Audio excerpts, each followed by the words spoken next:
So this is where, in this verse, I want you to see the reality in the story, what God is saying to us right now in the middle of a storm, in the middle of a pandemic, and all the panic, concern, worry that involves. I want you to see, so just let this stick with you. Faith, I'm going to write it out. Faith is not compatible with anxious fear in this world.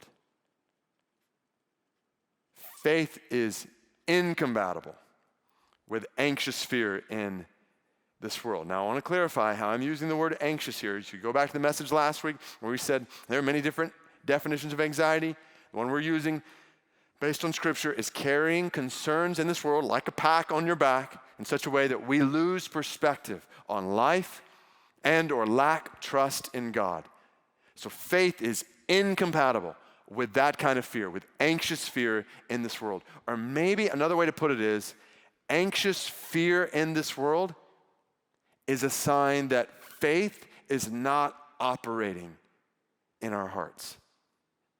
So if you are experiencing anxiety, like I just defined it in these days, if we're worried about what is going to happen next, worried about what tomorrow will bring, physically, economically, socially, other ways, if we are prone to panic or worry, like things are out of control, if we feel weighed down in any of these ways, God is calling us in His Word right now to faith, to a faith that resists fear like this. God is calling you and me right now to a faith that conquers fear like this. You look throughout Scripture, the most common command in the Bible from God to His people is do not fear.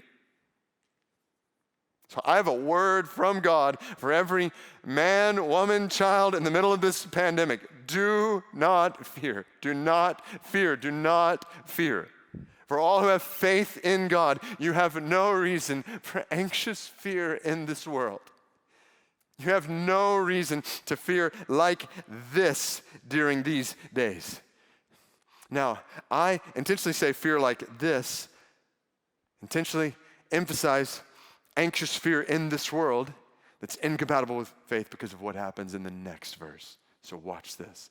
So after Jesus says this, what does the Bible say? Verse 41, and they were filled with great, what's the word? They were filled with fear. Like, what's that about? The storm was over. The sea was calm. So why are these guys afraid now? And the word that's used for fear there is different from the word that was used for afraid earlier. The word that was used for afraid or fear earlier was the panicked fear, lack of confidence, like things are out of control. The word that's used for fear here is a word that means reverence or awe in the face of a powerful, intimidating force. And they were filled with great fear like that and said to one another, who then is this, that even the wind and the sea obey him? And that is how Mark ends the story, because that is the point of the story. And Mark doesn't end the story with a calm sea.